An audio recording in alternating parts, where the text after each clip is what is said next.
Welcome to the Money Healing Club podcast. I'm your host, Rachel Duncan. I'm a financial therapist and art therapist, and you've come to the softest place to land in personal finance. This podcast is for education and entertainment purposes only. For help with your particular situation, please seek help from a licensed professional in mental health, taxes, and finance. Here we talk about all the things we don't usually say when we talk about money. Let's begin. Before I get into this episode's really good listener question, I want to make a note about episode 3, which is the previous episode. In it, Angie Fitzpatrick and I talked about, at the beginning, broadly about women and pay and work and some interesting research involved in that. And I just want to acknowledge that Angie and I got caught up in our own lived experiences as cisgendered women in heterosexual relationships and as parents. And we didn't really acknowledge that's a very narrow subset of women. We also ended up excluding and not really addressing the lived experiences of women of color, non-binary folks, and LGBTQIA populations, among others. I want you to know that I'm planning future episodes that will explore other intersectionalities of how money impacts us. I want you to know that I realized I had missed an opportunity and a responsibility to really outline that my experience is a narrow one. Mine and Angie's. We got a little caught up in the moment of getting this podcast launched. So I apologize if you felt left out of that conversation.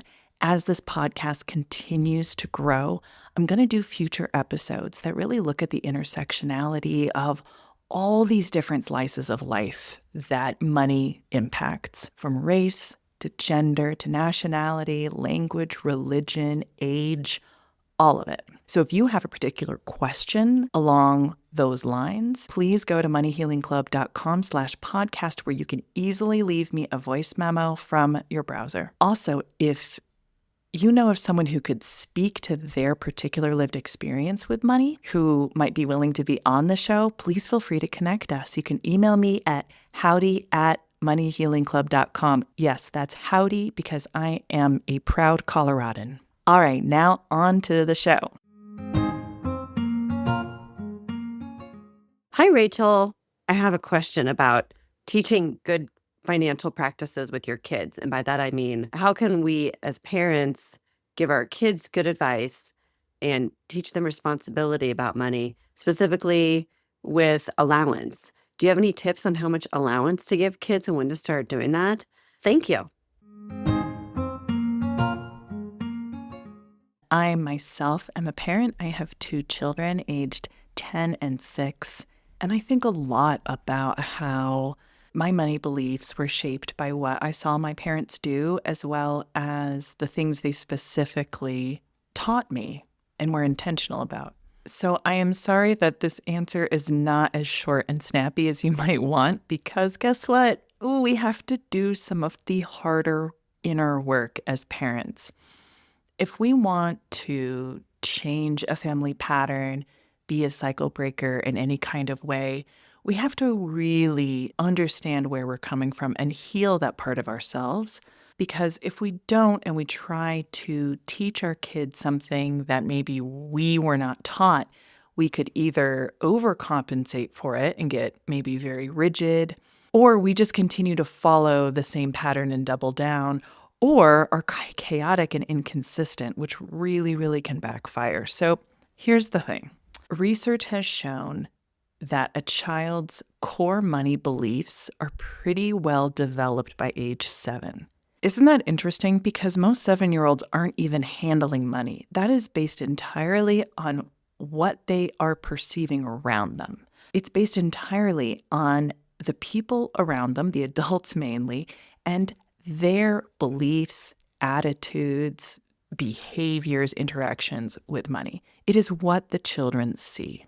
So knowing that, I think the biggest financial lessons we can give our children is in our modeling of financial behaviors. So let's rewind. Let's go way back in time. I want you and anyone who's listening who's a parent to think a little bit about What did your parents teach you about money? The good, the bad, the confusing. For me, I think the good thing that my parents taught me was to be really watchful about money. Times were pretty tight for me and my parents, and there was a lot of talk about sticking to the shopping list and saving up for that car or that repair. And my parents were relatively open with me. They didn't burden me with any of these conversations, but they were pretty open about chatting about these things at the dinner table or in the car. So I do think that that taught me a couple things. It taught me it was okay to be watchful about spending. I think it taught me that money was not something to be scared of. My dad also did his taxes himself, and he would have me double check his addition because it was all paper, and I got to use that cool calculator, with the paper tape that would make all the sounds as you clicked away at the keys, and I just love that. That's how I fell in love with calculators and office supplies, actually. But I think I learned that I could be involved in money and it was safe. Now, on the other side, my parents were educators. They had pretty limited income, and they really didn't know other ways to make money. And there was definitely a belief of we're poor but proud, and only bad people pursue wealth. And there's sort of some bigger themes that are really probably more tied to class than anything that I definitely absorbed. What wasn't talked about that you wish was talked about? Did you notice that the children in your family were treated differently based on gender and money? Do you wish maybe a parent had said simply, money's tight this month, instead of freaking out and yelling at everybody about how expensive the birthday party was? I'm just coming up with examples here. Okay, so here we've been dissecting what your parents taught you about money, either directly, indirectly, and also what they taught you by what they didn't say about money. Now, as a kid, what choices did you have about your own money? Did you receive allowance? Did you receive money for work? What were your opportunities to interact with money, and what did it feel like? Now that you've done a big trip down memory lane with money, come back to the present moment. Now that you're recognizing both the helpful and unhelpful scripts in your financial upbringing, what new financial lessons do you want to adopt for yourself? See, we're not talking about your kids yet. We gotta talk about you. Is it that you witnessed your parents have a lot of tension, anger, disagreement, fights about money, and that was hard for you? You don't want to carry that through as a parent yourself? Did you witness your parents have very different financial behaviors and hide that from each other or weaponize it against each other? What new lessons do you want to adopt for yourself? Do you want to have a more open communication about money with your partner? Do you want your children to witness that? Do you want to have more in savings than your parents did? If you want money to feel very practical and real for your children, maybe it's time for you to step into the reality of money for yourself. Do you have some magical thinking going on around money? And on the positive side, which scripts in your financial upbringing are supportive that you want to continue or amplify with your kids? Did you enjoy watching a parent clip coupons before going to the store and kind of gamifying the shopping experience? Was that a positive memory for you? Is that something you would like to continue for yourself? Okay, so after you've really thought about the good and the bad and the neutral and the chaotic from your financial upbringing that you want to change in your own financial life, now we can turn towards your children. But here's where I think you need to build a bridge between your own work and teaching your kids financial literacy. I want you to let your kids know that you're trying to change a habit and you want their help. Kids love correcting their parents. This can be a really fun way to get everyone on board with thinking about money, making it playful, and teaching your kids that you can change a habit, that you can look at something and say, gosh, I need some help getting better with this. So I have a few scripts for you to try on. I will put these in the show notes. You can say, hey, I'm wanting to spend less money, so I need your help reminding me when we're at the store to stick to our list. Can you help me with that? I'm going to start giving you some limits on how much we spend. It's called a budget, and I'm doing it for myself too. Do you want to see our family budget? Lately, we haven't been watching how much we've been spending. What ideas do you have for how we can all cut down on spending? And you got to be open to all responses here. You can say, I'm going to set up a yard sale or sell clothes or put things on Craigslist. What ideas do you all have to make some extra money? Are there things you would like to sell too? Now, this is my personal favorite that I started doing last year. Let's set aside a special day every week or every month for getting a treat. I need you to remind me so we can wait for it and it will feel really special. So this has become Wednesdays for us. And my kids remind me, they covet it, and a magic thing started happening. They stopped asking for treats and random stuff throughout the week because they knew Wednesday was happening. And it has really smoothed out our cash flow as well as brought the kids into enjoying the moment and kind of planning ahead for a splurge. Another fun thing to do is say, I'm going to set up a new savings account for our family vacation, and you're joining me at the bank to set it up. Try to bring your kids along to some of these boring adult things at the bank. Again, remember, they are a sponge picking up everything that's going on around them.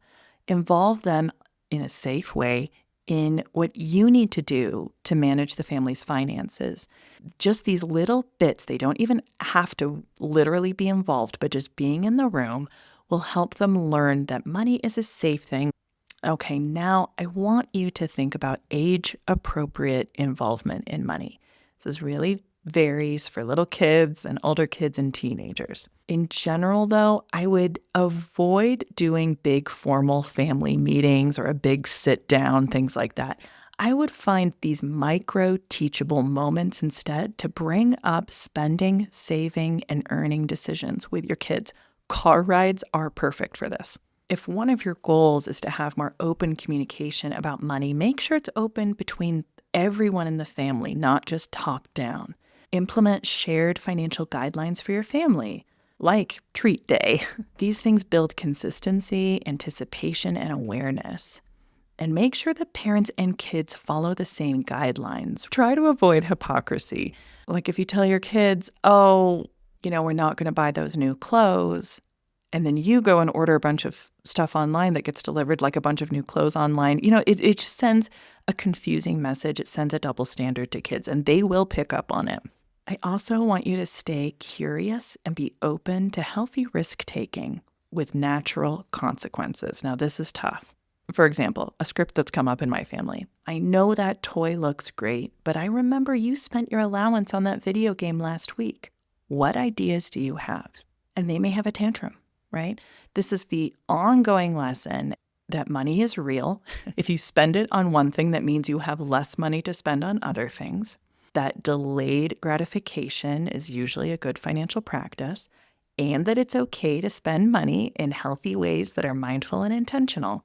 Let your kids and yourself sit with the consequences of mistakes, of changing your mind about things. Flexibility is really an underrated financial skill. Consider being open about some financial missteps that you've made. Let's say you buy something and then you find it was much cheaper somewhere else a little bit later, and you're like, dang. Maybe share that with your kids. Like, you know what? I really should have researched that a little bit more. Look, I found it for $20 less at this other store. And share with them, are you going to go return it? Are you just going to take that as a learning lesson and go on? Share your process with them in age-appropriate ways so that they can see that we can all rethink things and pivot and learn from our behaviors. Please, please, please avoid guilting yourself, your partner, and your kids around financial missteps. They are learning opportunities. We can be real about the feelings, absolutely. If we lay on layers of guilt, anxiety, conflict with financial decisions, that could really cause some harm if your kids are starting to associate money with danger, with tension, with conflict. We want them to know that they are fully capable of making financial decisions, learning, recovering from missteps, and that they'll still be loved and accepted. So we got to walk that talk too. Hey, if one of your goals is to reduce impulse spending for yourself, and your kids catch you in the act of impulse spending, let them do that. Let them have that win. Don't get defensive. You guys got me. Ugh, I'm so glad you're watching out for me, right? They will love that. They'll know that they can talk with you about money, and they'll see their parents try to work on their own behaviors and improve their habits. One of the big challenges I think we have as parents today is that it's really hard to make money concrete when it's all digital. And I think what's extra problematic about it is that like a 7 or 8-year-old is still a concrete thinker. They're developing some abstraction, but they're still like the object in front of them is the thing that exists. If it's not in front of them, it doesn't exist anymore. So I think what's tough is that we don't deal with cash and coins like we used to. We're probably in a hybrid place right now, and it's just getting ever more digital. I have not fully reconciled this yet with kids, but I do continue to use cash with my kids. They love taking it out of their piggy bank and adding it up and feeling it in their hands. And then if they want something that is a digital purchase, then I put it on my card and they pay me. So it's a little bit transactional, but you know what? It's fine. It works out fine because I want them to feel the pain of giving me their money, seeing their piggy bank go down, and making decisions about what they're going to buy. Now, we encourage our kids to shop around for things. And if they're not able to use their cash to buy something that they want out of their allowance, then we foot the bill and they pay us. I know that there are apps and things like that to manage this, and we have not gone there yet. But I think this way actually works fine and is developmentally appropriate for how old they are. As they become teenagers, I will probably look at more digital options with them, maybe having a debit card, a linked debit card, or something like that. So you asked about how much allowance. I really can't answer that for you, but do make it predictable because kids with predictable allowances tend to build lifelong money habits. What I would say is this: have a predictable allowance with opportunities for them to earn more that are very clear about what those opportunities are and how much they get for that. I would not make the base allowance negotiable. It would not be an appropriate punishment or discipline tactic to take away that month's allowance because of bad behavior. Make it like universal basic income. They get it no matter what. Encourage your kids to make their own spending decisions and learn from those experiences. I have found that my kids naturally enjoy the process of saving up a little bit, that they can get something better when they have saved up for it. That's a very basic principle of personal finance. If they want something in the moment, they can choose to spend their money on it. And then if they don't have money for something later on because they made that other maybe more impulsive decision, they sit with that discomfort. And what's great is then we can talk about it. They can say, can I earn more money so I can get that thing? Or let's look at the calendar. When do I get my next allowance? And I can plan for it and wait for it. When we can defer gratification, the better we can sit with the sense of tension. That tension is okay. We're still safe. Everything's all right. Another reason I just love allowances is it gives families a chance to talk about money frequently and informally. When it comes to charity, I want to encourage my children's generosity. They are naturally very generous, and contributing financially is something that we as a family do. I want them to make their own decisions about that, but I also want them to hear my husband and I talk about contributions and spending decisions, even if they're going to be involved in that or not. I want them to hear about it. And there are causes that my kids feel really passionate about. And so there are times where they want to contribute to that, and we make that happen. And I let them decide how much. My son has also put some of his $1 bills from his allowance in the car, and he chooses when he wants to give it to people who are asking for money as we drive in our car. A lot of my clients and people who come to the Money Healing Club are trying to get better with impulse spending. So if that's you and you want to try to teach your kids better financial habits, less impulse spending, but it's something you still need to work on, just recognize that impulse spending often stems for a need for connection and comfort in the moment. So, as you work on identifying some of the deeper needs that you might be trying to fulfill with impulse shopping, recognize that in your children too. And you can gently and lovingly redirect them toward non monetary ways to fulfill their present need. Maybe they're tired. Maybe they're sad because of a friendship dynamic. Maybe they feel discouraged at school. While, yes, going and getting a treat does feel great, it's truly about feeling connected and fulfilled. That's what we're wanting in the moment, that impulse spending is a false completion of that stress cycle. I talk about this more in episode 1. Okay, so that was a very long answer to a very straightforward question, but just to summarize, reflect on the financial lessons you learned as a kid, both the good and the bad.